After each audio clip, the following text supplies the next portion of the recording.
Hello guitar students. Today we're going to talk about the A minor chord and the F chord.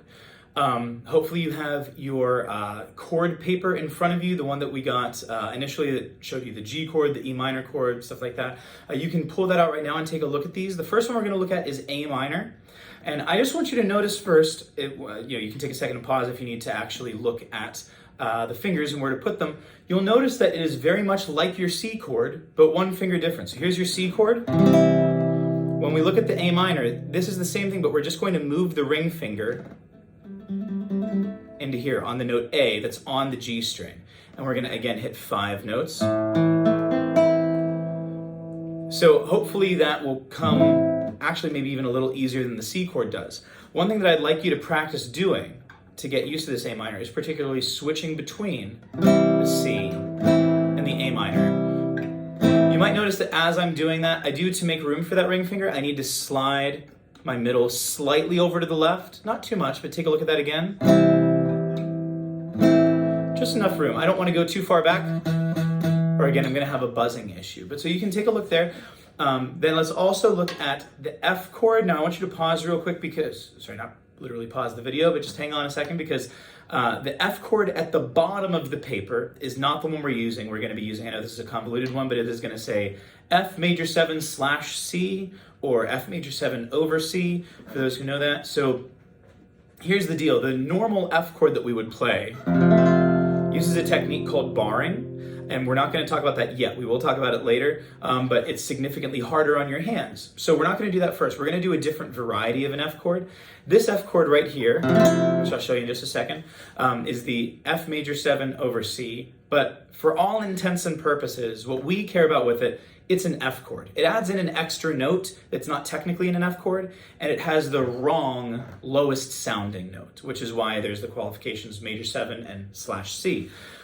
But for everything that we're playing, it's going to serve the job of an F chord, and it's going to sound good in the context of the songs that we play it in. And you'll see why we're doing this, because it's going to be tricky enough. We don't want to add another hard thing to it. So join me real quick when you figure out where to put your fingers from that chart. We can take a look. There's a few things to watch out for. So again, I would say that this chord most closely relates to a C. So if I grab my C chord, to get to my F chord from there, I make 2 moves. Notice, first of all, where my pinky is hanging out. It's hovering not far away from this D string. I'm going to make 2 moves. The first thing is I'm going to put my pinky down. And the second thing is I'm going to take my middle finger and I'm just going to move it 1 string down. So we get from C to F. I want you to look at this change, again, how little my hand is actually moving. So if you know your C, it shouldn't be too tricky to go into F. Notice that my ring finger and my pointer finger don't really move at all.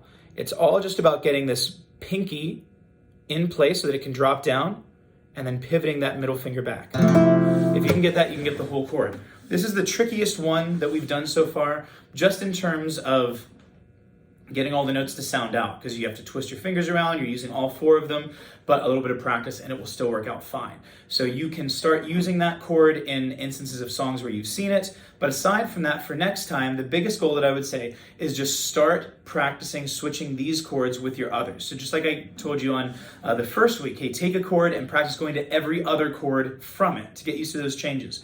Do the same thing now. Take your A minor chord, go to G, go to D, go to C, right? You get the idea. Same thing with your F chords.